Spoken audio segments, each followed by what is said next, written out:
Welcome to the Focus on Why podcast. I'm Amy Rowlandson and I ask my guests one simple question. Why? Focusing on the importance of why, I share with you the relatable, uplifting and inspiring conversations I have with people from all walks of life. This podcast will encourage you to focus on your why to enable and empower you to achieve the success you desire. Have a purpose, have a plan, focus on why. Before we start, I would like to draw your attention to my weekly email newsletter, Friday Focus. Each Friday, I focus on one topic with one action arising. The link to sign up is in the show notes, or head over to amyrowlandson.com and sign up right now. Today on Focus on Why, I am joined by Lee Jackson. Hello, Lee. How are you today? I'm great, Amy. Thanks for inviting me. I've heard a lot about your podcast. I've listened to a few, and very kind of you to ask me. Thank you. Well, from one podcast host to another, it's going to be an interesting conversation. Yes, I love doing podcasting. I very nearly had a career in radio. I love the sort of medium. I mean, even though we're kind of doing this over video, I do love the medium of audio only. There's something quite special about that, actually. Yeah. So what happened? Why did the nearly career not take off? Well, I've been a DJ most of my life. Back in the days, I was a kind of a youth worker, and I was in a band, and I was DJing, and I used to do lots of events and parties, and I had a sort of a decision to make. Do I become a club DJ? Do I become a radio DJ? Or do I go into youth work and be what was a schools worker, so a youth worker based in schools? And I chose that one. So I still DJ'd a bit, but radio DJing particularly would have been like a full-time job. And so I did some charity radio stations, did some training, loved it. But yeah, it wasn't for me full-time. And do you think you might revisit that at some point, or is that a good distant dream that you will never fulfill? Well, I know a few radio hosts and radio DJs and stuff like that, and it is not a particularly a job that I don't think I'm that keen to do now. But I can simulate that by being on podcasts and hosting podcasts, and I guess being a speaker, which is what I am. So I think that really helps. So that kind of scratches that itch, I suppose, Amy, of doing that. With there's just something. I did a late night show on a charity radio station for a month when I was younger, and there was something really amazing about speaking to people at 11 o'clock at night. There was something like, I just really enjoyed it. It was just a really nice thing. And then I did a drive time show and stuff like that. And I suppose I just love connecting with people. I guess that's at my core, really. So connecting with people, you then went off into the youth working in schools. How long was that? Is that forever? Has that been everything you've done since? So I did a few random jobs like you do when you're younger. I'm sure you had a few of those, Emmy. A few random jobs. I was worked in the county court, worked in the Crown Court. I always joke that I thought I'd work as a criminal and start as a criminal, work my way up. That's a joke. I was doing admin, and then I worked in a firm of solicitors in Leeds City Centre for a couple of years. But while I was doing that, I was doing youth work. I was in a band. I was performing. I was doing all sorts of stuff, even really big performances like in Manchester Arena, Sheffield Arena, and places like that. All part of the sort of youth work scene. So so that was kind of part of, I guess, what I did really. And then, so I did 14 years as a youth worker based in schools in Leeds, in secondary schools. So my job was to communicate with slightly grumpy teenagers. That was my job, and I loved it. It was tough at times, but looking back at it, I'm really glad that I did it, and I learned such a lot from that. I still have good friends there as well. And what is it that's occupying your time now? Yeah, so I guess for the last 14 years, I've been a full-time professional speaker, trainer, coach, author. You know, we all have these little titles that attach. But yes, I write books. Yes, I occasionally coach people. But really, at my core, I am a professional speaker, a motivational speaker, and a presentation coach. Those are the two things that take up 90% of my work. And so I like to tell people that I am either on a stage or, pandemic wise, I'm on a camera with an audience in front of me on a stage, or I'm teaching someone else to do that. So that is what I do. And I really enjoy both sides of it, actually. Both sides of it. Yeah. And thinking back to those times when, for the 14 years that you were working in youth work, did you know that there was a career to be made in professional speaking? No, absolutely not. I had never heard of it. I knew people were speakers. I mean, I was a speaker speaking to mainly assemblies in schools. I was a public speaker, I guess. And then when it sort of came to an end of the charity, I went part-time to sort of look at my future. Still worked for the charity, but went part-time. And then when it all came to an end after the part-time bit, I thought, I wonder if I could make a living doing what I love, and that is speaking to audiences. And so I honestly Googled professional speaker and found out that not only was it a job, but it was an organization as well. And that's when I bumped in to the Professional Speaking Association, or the PSA as we know it, and went to my first meeting and met some amazing people who, one or two of them I still know and work with now. One of them that you know very well as Ricky Arundel. Yeah. I met her in, gosh, that must be about 14 years ago now, at the first ever meeting over a cup of tea in a very strange little hotel in Leeds. And it's funny, isn't it? Because I speak to a lot of professional speakers who have found their way in the organisation and in the profession, but completely by accident. Yes, I think for most people, speaking, it tends to be a second career. That's what I see with a lot of people. Not everybody, but for most people, they've had like maybe in the PSA. I mean, there's 590 speakers in the PSA, I think now.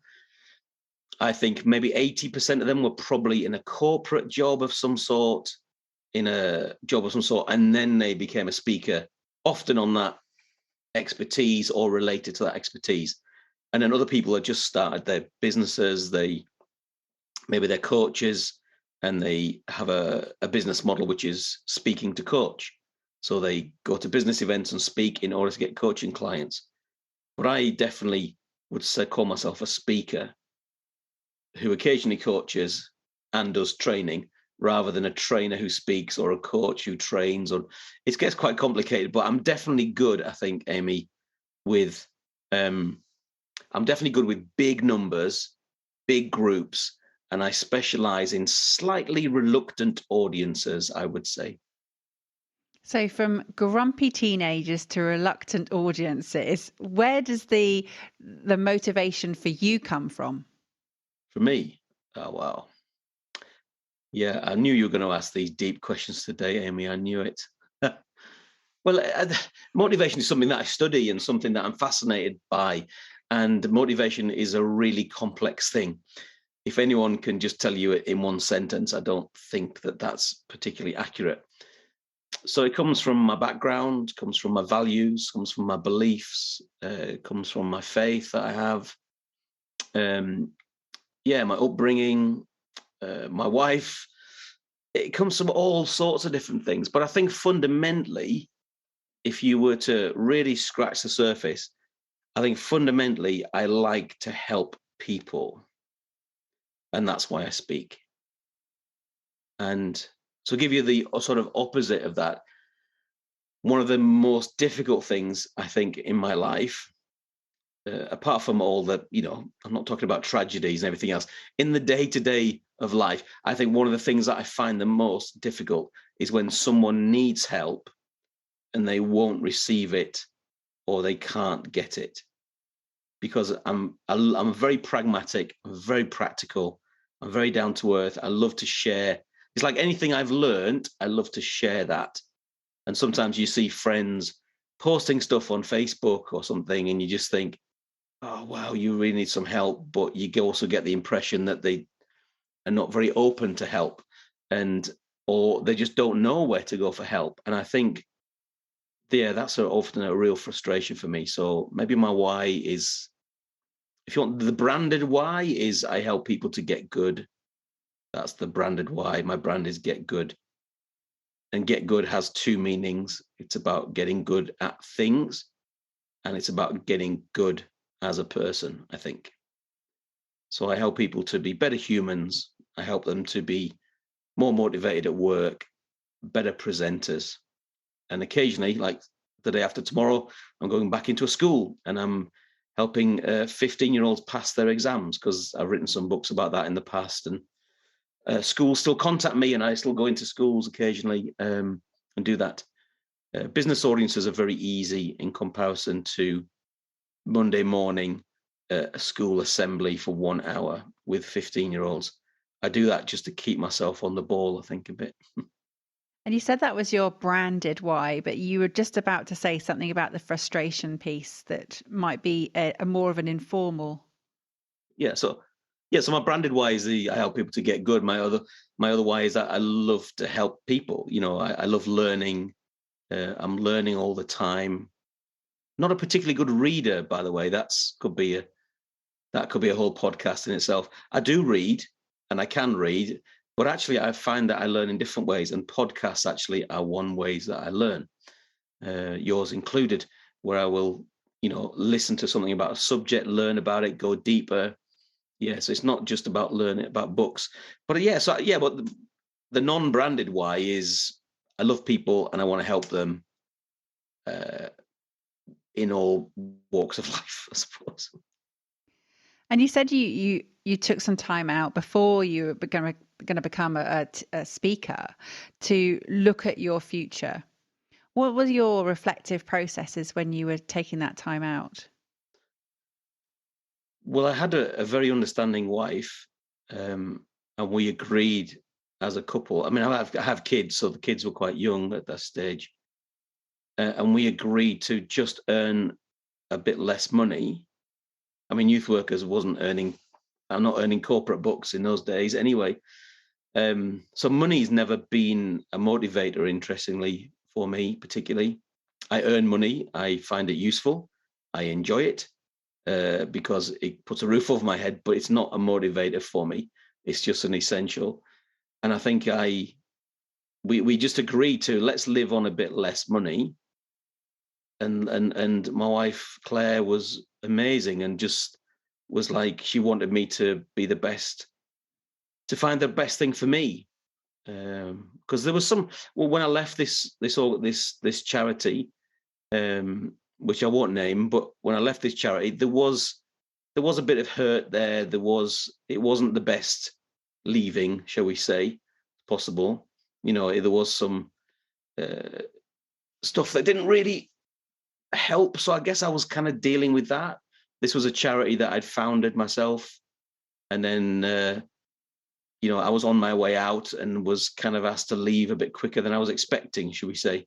I hadn't done anything wrong. They just wanted me to move on, really.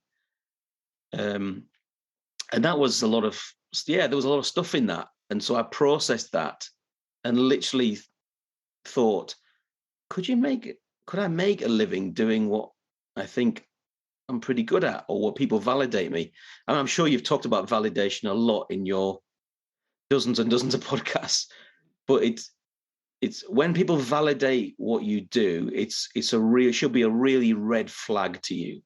Like when people say to you, you're good at that, you got to stop in your tracks and you've got to write that down. And dozens of people said to me over the years, you're really good at speaking. I enjoyed listening to you. I could listen to you for hours. Wow, that was good, Lee. Those kind of questions, I suppose I hadn't written them down in the early days, but even from my late teens, people have said that to me. And I thought, oh, right, maybe if that is how it works, maybe I can do that for a living. Because I guess I have a lot of people who, I have a few people in my life who seem to have done a job that they don't like. And they've done it because they earn a bit more money. And I've never been of the opinion to do a job for a long time just because you earn money, because money is just money. And, the person who dies with the most toys still dies, That's taken it to a cheery place, Amy, hasn't it? There we go. Well, let's take it back to that moment where you discover the PSA, you meet the wonderful Ricky Arundel, and you're there in the hotel in Leeds, and you hear the people speak at that event. Can you remember who were the speakers that day? Can you remember what then took you on the journey for the next 14 years? I think there was a guy called Jeff Ram there, who's a friend of mine from the Northeast, great speaker. I think he might have been deputy president or just taking over, I think maybe of that. So I kind of got to see him and a few others, and I can't remember all the names now. Some have moved on, and my brain probably isn't as sharp as it was for names. But it was suddenly, I think what I noticed in the room was there was a real buzz in the room. I think it was because it was 80% extroverts. I think that's probably true. Not all speakers are extroverts by a long shot, but the PSA conference is the loudest conference I've ever been to. There's no doubt about that. The bar on a night time is 250 speakers all wanting to be heard, So there was a real buzz in the room, and it had that kind of entrepreneurial spirit as well, which I liked. Even when I founded a charity, there was entrepreneurial part to that of making something out of nothing, which is I was part of a team that made something out of nothing, and that charity still exists today. So there was entrepreneurial, there was passion there. There was also a few wacky people as well, maybe a few people that are different to me, and I quite like diversity. I quite like hanging out with people who are slightly mad. I don't mean that in a horrible way. I mean that in a lovely kind of eccentric sort of way. And so it just ticked quite a few boxes, really. And I quite like that. And met some good friends along the way, like John Hatauker and other people that have been involved in that. So Richard McCann and a few others that are based here in Yorkshire in England. There's something special about Yorkshire. They produce, obviously, clearly very good speakers, but also historically incredible sportsmen and women. So there is something about the air up there that is special. Yeah, I think it's the weather. I think, it's just the cold weather. It's a bit colder than where you are, Amy, I'm sure. But I think maybe there is a little bit of Yorkshire grit. I'm not originally from Yorkshire. I'm originally from a little bit further north and northeast, a place named Middlesbrough in the northeast of England. But there's something about the north, I think, that is pretty gritty and a little different. Yeah. So where are you applying your grit now? Well, what's on the agenda for you? Great question. Well, at time of recording, I think that's the official phrase, isn't it? At time of recording, I am working as a speaker and still speaking and training on and offline, hybrid and all the rest of it. I mean, literally today, I'm speaking to you here today. I think on Friday, I had an online event that I did, and tomorrow I'm speaking in person. So this is what I do, in person or online. But in the background, my little task at the moment is I'm writing my 13th book. So, and that book's called Get Good at Work. And I have a keynote and a workshop called Get Good at Work, which I do at staff away days and business conferences and stuff like that. Helps people to be motivated and productive and have fun at work. So I'm making that into a book, which is going to be a book with lots of top tips in it. Not a long form book, but a lot of top tips. And so I'm working on that at the moment. I have a slight problem as I've got about twice as many words in it already than I need. But that's fine. That's fine. It's all part of the process. Because you're an author, I think, Amy, aren't you? Not yet. No. Oh, you're not? I thought you'd done your why book, sort of. I have not. Yeah. It's work in progress. Yeah, well, this one's kind of in the background. So it's not, I wouldn't just take, a month off work to do it. I'm just doing it when my diary allows, kind of thing. But I've 90% finished the gathering stage, which is gather anything you've ever said about that subject into one thing. And now I'm starting to, the next stage, probably next week or the week after, will be the filtering stage of being absolutely brutal with myself and getting rid of stuff that I don't need. And actually, I think I have another book in me, maybe one more book in me, which will probably be called Get Good at Life. And that will be not necessarily it'd be life advice rather than work advice. And there's definitely crossover between those two books. So I've realized that writing Get Good at Work means I'm starting to write the other book by osmosis, really. So I'm keeping stuff aside for the next book. Because one of the things that, if you don't know, sorry, I feel like I've harped on a bit here, but let me give a top tip to your listeners. When you're learning, record stuff, write it down, keep websites, write notes, write reflections, write stories that happen to you, because you get to a point like this where then you can grab those things and reflect on them and use them in talks and workshops and books as well. So I've recorded too much. That's been my problem, Amy. Yeah, huge amount of content. How do you filter it all out? So 13 books is prolific, and clearly there's going to be a 14th in the making. But why stop there? Why sort of, is there not any more to come? I'm sure there is. Maybe there is. I wouldn't never say never, but this one will take till the spring to sort out, I guess. You want to give that a good year or so and do that. I'm 51. So, will I just keep writing books? Maybe I will, maybe I won't. But actually there's the books for me they're never egotistical. So they're never, oh, I'm writing a book. Look at me, everybody. I'm writing a book. I'm writing it. Look, I found this advice. I found this information. I want to put it in a way that people can share it and pass it around. So for me, it's like, if I've got stuff to share, I'll write it. But once I've done that, I've done get good at presenting, get good at slides, get good at school, which is the school book that's repackaged into that one. Get good at work, get good at life. There's not a lot left after that. I think I've got the full shebang there. You know what I mean? So. Well, I mean, you say you're 51, so you've barely just entered into midlife. There's a lot to come soon. Yeah, exciting. Oh yeah, I'm not into retirement.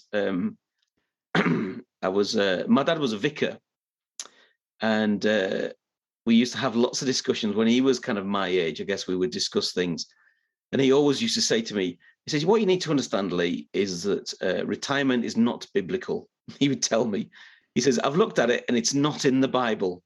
And he says, if it's not in the Bible, I'm not going to retire. Now, officially he retired. He's passed away now, but actually he never retired. He was always doing funerals and weddings, and he was a chaplain at the local hospice. And so why would you retire from something that you love?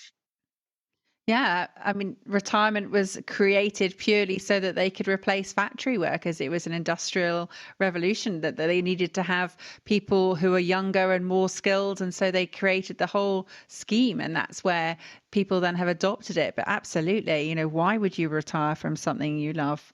There's no need to do that at all.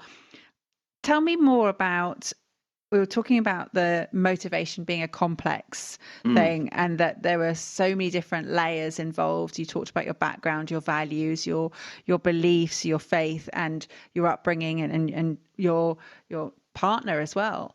So tell me, let's go into one of those. Let's start with the values piece, because I think that that's a core thing in terms of purpose, in terms of why you're doing what you do. How do your values guide you, Lee? Yeah, I think there'll be quite a lot of debate about whether values change over time. I think that's an interesting debate. I think some of your values are set, I think, and some become flexible and change a little bit as you grow and learn and that kind of thing. But values are very much they're very much the kind of compass, I think, and also the boundaries as well. I think in my business, like one of my values is I really value integrity and honesty. And there's been times in my business, both on and off stage, where it probably would have been easier to lie than to tell the truth. It probably would have been easier to stretch the truth a little bit and that kind of thing. And actually, I choose not to do that as well. I'm not, please don't think I'm perfect, because I'm not. Amy, you probably know me well enough. I'm not perfect, but I think that's quite easy. And I've seen other people in all sorts of business and charities, in fact, change what they do to fit in or to do something, and actually it takes them down a road which can be pretty horrible. Actually, like going back to my charity days, the golden goose for charities was to keep the funding coming in. And if you had a big funder, it was like, Ray, you've got a big funder here. They're going to give me whatever it is, 6 figures a year. You can sit back and enjoy that, and we don't have to panic about money. When I started the charity, there was only enough money to pay me for a month, for instance. So it was very much a winging it kind of thing. And what happens is some charities then, you suddenly realize that they then become the sort of slave to that big funder. And then they start changing their work, and it gets away from why they originally were formed. So they change their work to fit the funding rather than to fit their values and their purpose. And I think that's on a charity, on an organizational or on a business or even a personal level is quite a tricky one. It's money and fame and probably sex as well are the things that get thrown at people, and it becomes tricky. So your values are good boundaries, I think. They let you say that I can go this far, but no further. That I'll do this. Like, for instance, let me give you another example. I've never talked about any of this stuff, Amy. You're very good. See whether you edit this out. I don't know.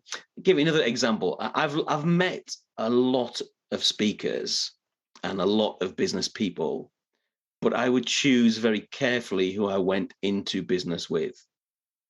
So I'll be pleasant with everybody. I'll smile. I will drink coffee or beer with anybody, pretty much, But I'll choose very carefully who I go into partnership with, because I have had my fingers burned in the past on that. And so I think you need to.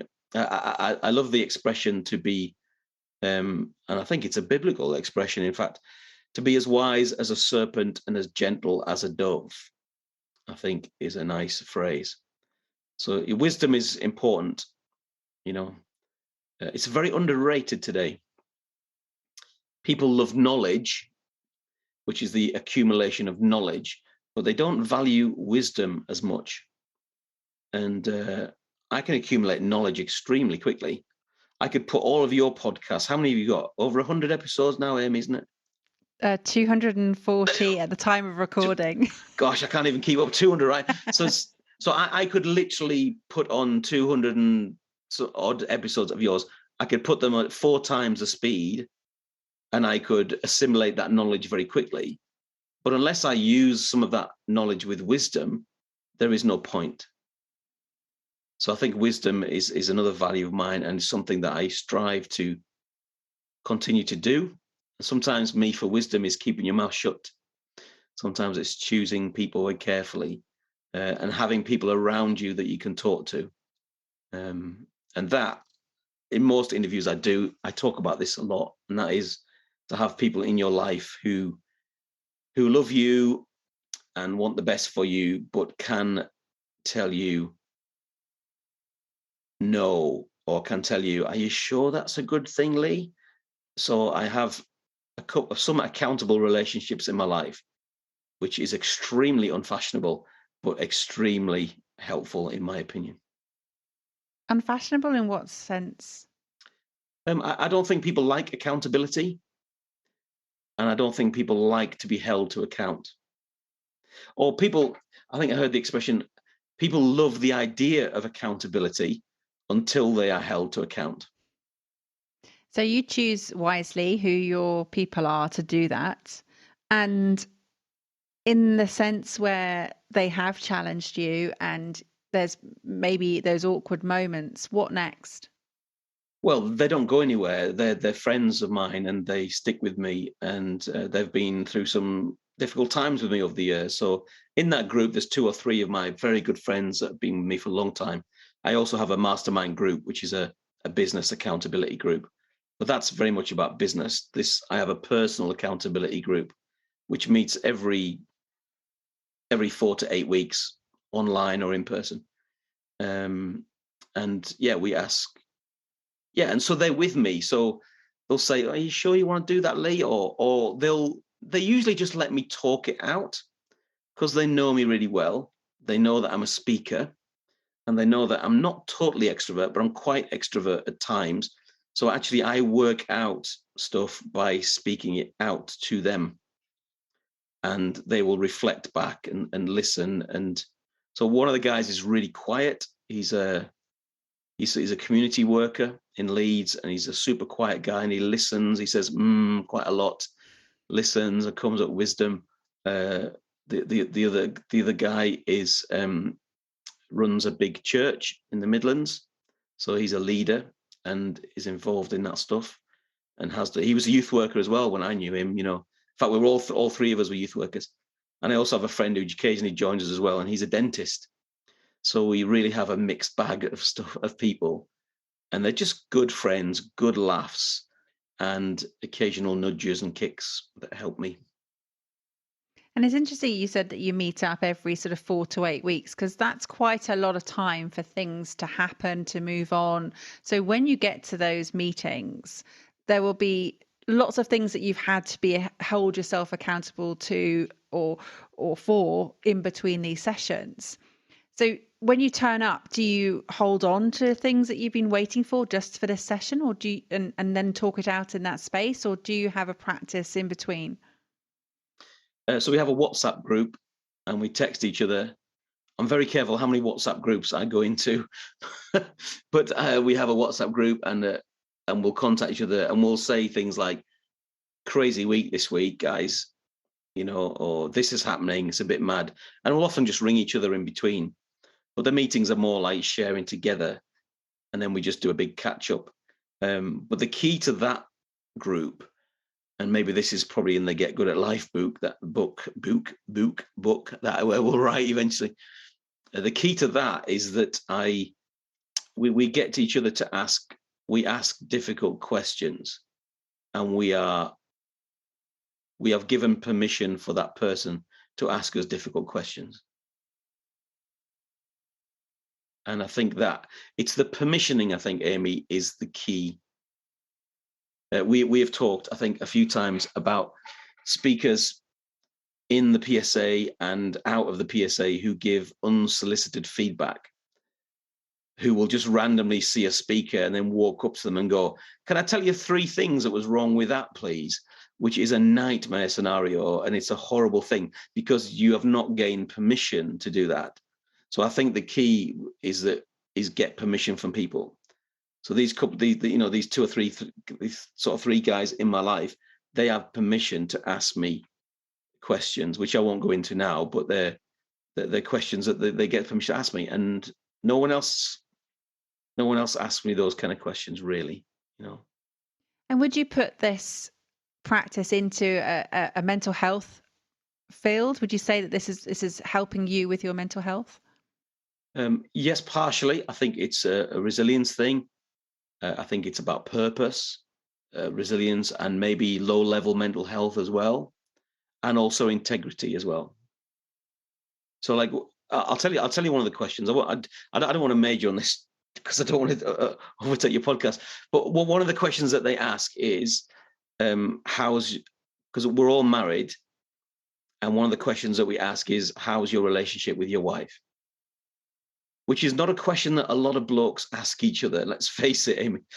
But for us, that's an important question. I love and value and honor Claire as my wife, and my relationship with her is very, very important.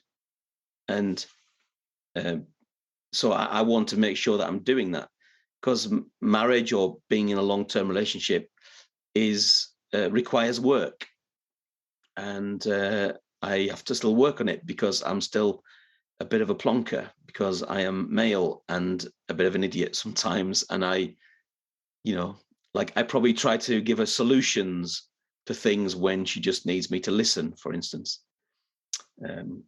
Yeah. So there you go.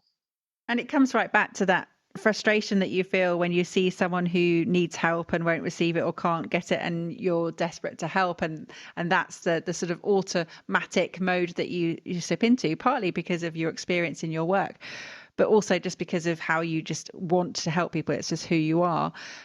There was something I read a while ago. It was in Darren Hardy's The Compound Effect, and he recommends relationship reviews with your loved ones. And it was something that I implemented about 5 years ago. Now, I've been with my husband, we've been together 26 years, married over 20.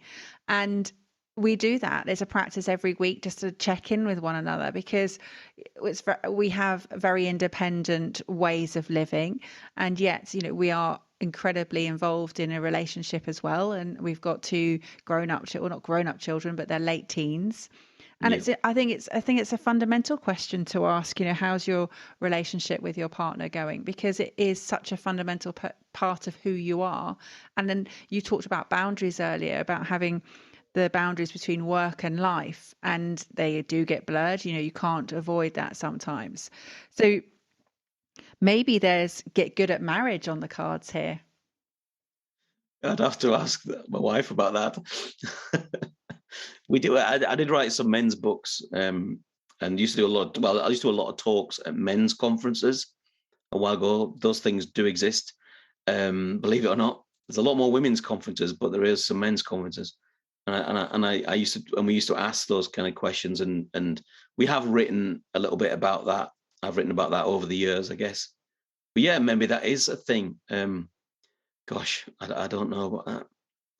What's fascinated me over the years is the way that men and women are equal. I believe that we're equal but different, and the way that Claire lives her life and communicates is very different to the way I do. And so that's always fascinated me. So for me, it's about how do I put myself into her shoes, and how does she understand me? But I think a lot of it, you're right, Amy, is probably practical stuff. It's like, are we getting together this week? When did we last have an hour on our own? Those kind of things. And particularly when you've got kids in the mix, it becomes a real pressure. And a lot of people, their marriages, when their kids are grown up, their marriages fizzle out. That's quite a common statistic. And I hope that me and Claire will be around for a while. We've got an empty nest now, so we've lasted this long, I guess. And how did that empty nest feel for you? Was it a shock? Was it hard to adjust? It was a shock for my wife. She grieved it. I just wanted the peace and quiet, if I'm honest with you. I was fine. I mean, I love my kids very much, but the peace and quiet is was it Eddie Izzard that said many years ago, most men just want the TV remote and a bit of peace and quiet. That was their purpose in life. And I've got deeper purposes in life for that, but I can understand that. I can get that. So yeah, it was. I think we processed it very differently. I'm quite emotional, I think, as I get older. You'll catch me crying at various things, including talks. I started crying. I was coaching someone the other week that did a talk about transplant. I do a lot of work in the NHS. I love working in our NHS, and I was crying. We were all crying. It was all about transplants and stuff. And I think I'm becoming a bit more emotional as I get. So when I see my kids, I can be quite emotional at times. But when they're not around during the week, I'm fine with that. They've got their own lives to lead. And you mentioned deeper purposes. We've sort of talked around some of them. Are there deeper purposes here to share, Lee? What my deeper purposes? Well, I think it is encapsulated in what I've said earlier. I mean, I don't share about my faith on stage because I'm not paid to do that. But I've had a faith since I was a teenager that's affected me a lot. That gives me a deeper purpose. Gives me a purpose beyond the earth, I believe. That sounds a bit weird, doesn't it? I'm not like, but I think there is a bigger picture, and I think there is a bigger purpose for sure. Yeah. And people find that in different ways, but I think I don't think we have the time to go into all of that. But yeah, faith is important, and it does affect my values. And yeah. Gosh, great questions, Amy. Well, thank you for sharing such deep reflections on where you have been from that nearly career as a radio DJ through to where you are now, which is creating more incredible resources for people in different ways. So thank you so much, Lee. How would people get in contact with you? Sure. If you do want to contact me after all that, feel free. It's my website is simply leejackson.org, leejackson.org. All the information is there, or you can find me on Twitter at Lee Jackson, LW Jackson, or you'll find me. I'm not hard to find. If you want to find me, you'll find me. And I do give away loads of free resources. In the last 3 months, I've been doing a video every day or every 2 days. I'm giving away tons of little tips for work, for life, and stuff like that. So motivational stuff. So it's all there. And apart from my talks, most of my resources are out there free. And you're welcome to do that, as well as my books are on my shop as well. So leejackson.org. Well, audience, if you're listening, and I know you are, don't just accumulate this knowledge, turn it into wisdom is my top tip from what Lee has been sharing with us today. He's got all of the resources there, but it's all about the application. So feel free to take and use it and apply it to how it best works for you. Lee, thank you so much for coming on Focus on Why. It's been a real pleasure and a real lovely journey to explore with you today. How would you like to close out the episode for us? I'd just like to thank everyone for their time. Time is the one thing you can never get back. You've just given me and Amy a big chunk of your time, so I hope it was useful. And I wish you every success as you continue to get good. Thank you for listening to Focus on Why with me, Amy Rowlandson. To show your appreciation and to help other listeners understand what value you have received from tuning in today, please leave me an Apple Podcast 5-star review. Remember, the conversation doesn't end here. To keep it going, connect with me on LinkedIn, Instagram, Facebook or Twitter, or join the inspiring, uplifting and positive Focus on Why Facebook group. All the links are in the show notes. Have a purpose, have a plan, focus on why.